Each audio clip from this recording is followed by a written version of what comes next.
Meses atrás apareceu nas redes uma notícia de que o governo brasileiro quer construir o seu próprio GPS. A manchete, curta e provocativa, viralizou em questão de horas. Para alguns, soou como delírio tecnológico. Para outros, como um passo ousado rumo à soberania nacional. Mas por trás do sensacionalismo típico das redes sociais, existe uma pergunta séria, complexa e absolutamente estratégica.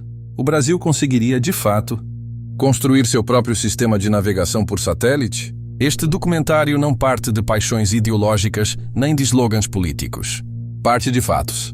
Parte da engenharia, da economia, da geopolítica e da dura realidade orçamentária de um país que já domina tecnologias espaciais importantes, mas que também carrega um histórico de projetos interrompidos, contingenciados ou capturados por decisões políticas de curto prazo. Hoje, praticamente tudo depende de sistemas de navegação por satélite.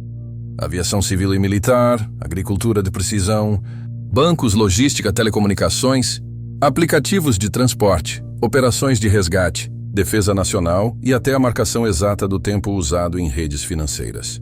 O GPS americano não é apenas uma conveniência. É uma infraestrutura crítica global, controlada por outro país, sob outra legislação e sob outra lógica estratégica. A pergunta, portanto, não é apenas dá para fazer? A pergunta real é quanto custa, quanto tempo leva, quais riscos estão envolvidos e o Brasil tem maturidade institucional para sustentar um projeto dessa magnitude por décadas? Neste primeiro momento, é preciso separar mito de realidade. Construir um sistema próprio de navegação não significa lançar alguns satélites. Significa criar uma constelação inteira, com redundância orbital, estações de controle em solo, relógios atômicos de altíssima precisão, foguetes confiáveis, acordos internacionais, proteção cibernética e, acima de tudo, continuidade política e orçamentária. Se você quer entender o que está por trás dessa notícia, deixe seu like, inscreva-se no canal e acompanhe este documentário até o fim. Aqui, a análise é profunda, técnica e sem maquiagem. Para entender se o Brasil conseguiria construir seu próprio sistema de navegação, primeiro é preciso compreender o que, de fato, é um GPS. E por que esse nome virou um termo genérico, embora pertença a um sistema específico controlado pelos Estados Unidos. Um sistema global de navegação por satélite, tecnicamente chamado de GNSS, Global Navigation Satellite System, funciona a partir de uma constelação de satélites em órbita média da Terra, geralmente a cerca de 20 mil quilômetros de altitude. Cada satélite carrega relógios atômicos de extrema precisão e transmite sinais contínuos para a superfície. O receptor, seja um celular, um avião ou um trator agrícola, calcula sua posição medindo o tempo que esses sinais levam para chegar até ele. Aqui está o ponto crucial.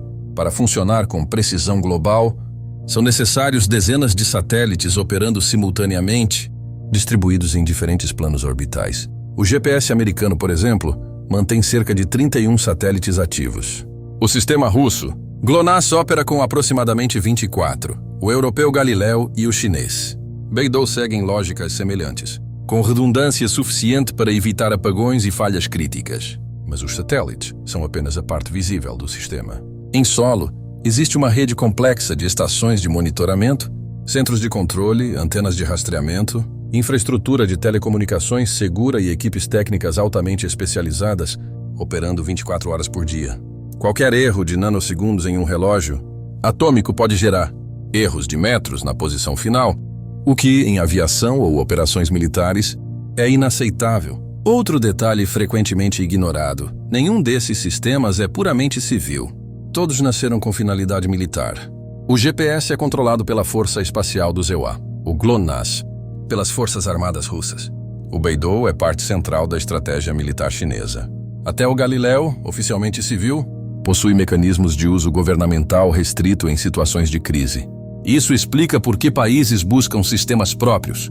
Dependência tecnológica é vulnerabilidade estratégica. Em cenários de conflito, sanções ou tensões diplomáticas, sinais podem ser degradados, bloqueados ou priorizados. Com esse panorama em mente, a pergunta muda de tom.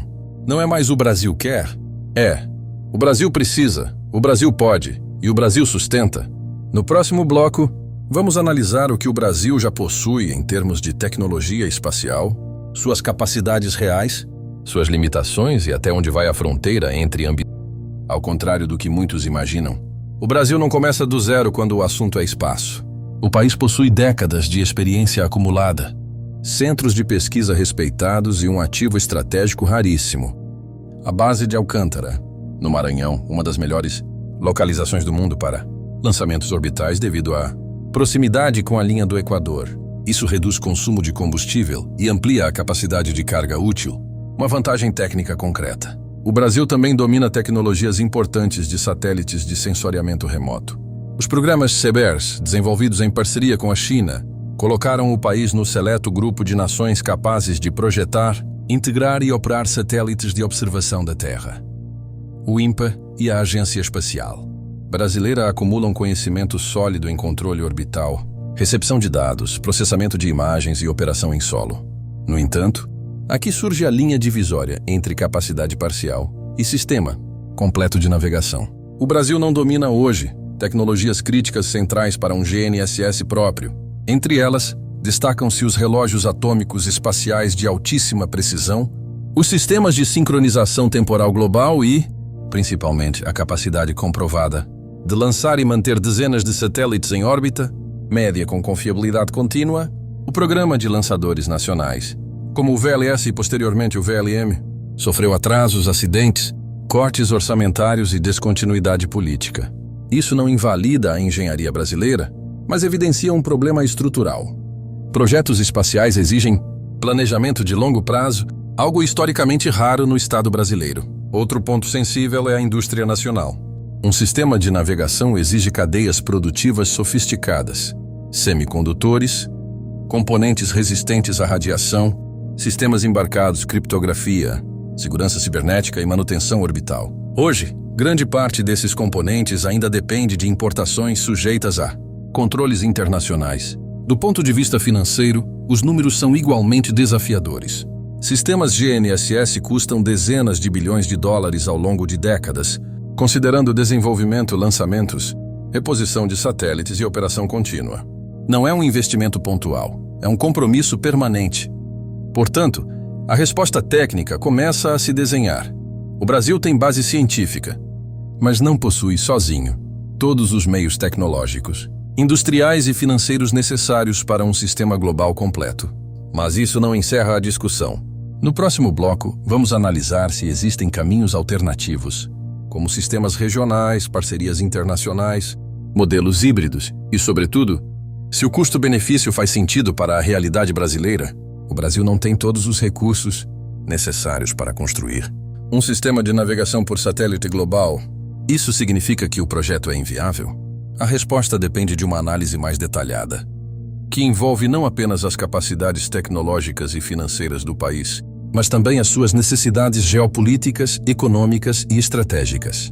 Uma possível alternativa para o Brasil seria a criação de um sistema regional de navegação, algo que já está sendo feito por outras nações. O exemplo mais próximo seria o Sistema de Navegação da América Latina, SINAL, um projeto que poderia envolver não apenas o Brasil, mas também países da região, como Argentina, Chile, Colômbia e México. Esse modelo regional permitiria compartilhar os custos de desenvolvimento e operação, além de permitir um nível de independência em relação ao GPS americano e aos sistemas rivais, como o GLONASS e o BeiDou. Entretanto, um sistema regional possui suas limitações.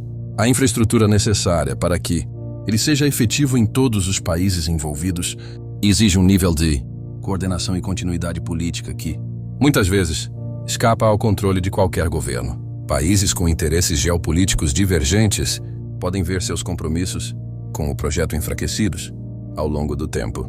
Além disso, o alcance global de um sistema como o GPS é insubstituível. Um sistema regional não teria a mesma capacidade de cobertura universal, essencial para a aviação internacional, por exemplo. Uma segunda alternativa seria buscar parcerias internacionais. O Brasil já tem uma colaboração sólida com a China, como demonstrado pelo programa CBERS, mas parcerias com potências tecnológicas em outras áreas, como a Europa, Galileu, ou até mesmo com os EMUREWA, poderiam ser exploradas. A aliança com outras potências tecnológicas permitiria a troca de expertise e, ao mesmo tempo, garantias de acesso contínuo e independente ao sistema, sem depender exclusivamente do controle de um único país. Ainda assim, Parcerias internacionais envolvem riscos, especialmente quando se trata de dados sensíveis. Dependência de um sistema estrangeiro pode significar vulnerabilidade. Em tempos de crise geopolítica, algo que países como a Rússia e a China já demonstraram ao restringir o acesso a sistemas de navegação durante tensões políticas. O modelo híbrido é talvez o mais interessante. O Brasil poderia não buscar criar um sistema de navegação completo de forma independente, mas sim desenvolver capacidades complementares, como sistemas de backup ou de apoio à navegação, que sejam capazes de operar em conjunto com sistemas globais. Com o tempo, isso poderia gerar uma rede de satélites de navegação própria, mais regionalizada, mas com independência o suficiente para que o país não ficasse vulnerável a intervenções externas. Isso também significaria menos investimento inicial, mas a construção de capacidades gradativas e sustentáveis. No entanto, qualquer um desses modelos depende de uma realidade que o Brasil ainda não parece completamente preparado para enfrentar: o alto custo e a necessidade de continuidade política. Projetos espaciais dessa magnitude exigem orçamentos de longo prazo, independentemente do governo que esteja no poder.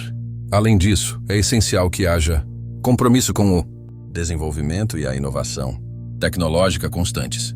E esse é um terreno onde o Brasil, historicamente, tem apresentado dificuldades com cortes orçamentários e mudanças nas prioridades de governo, frequentemente afetando projetos de longo prazo. Por fim, a decisão de buscar ou não a independência total em sistemas de navegação não é apenas uma questão técnica. Trata-se de uma questão estratégica de soberania. Em um mundo cada vez mais dependente de dados e informações geoespaciais, o controle sobre a própria rede de navegação pode ser a chave para garantir autonomia, segurança nacional e, até mesmo, um potencial de desenvolvimento econômico. A construção do próprio sistema de navegação não é uma tarefa simples nem barata.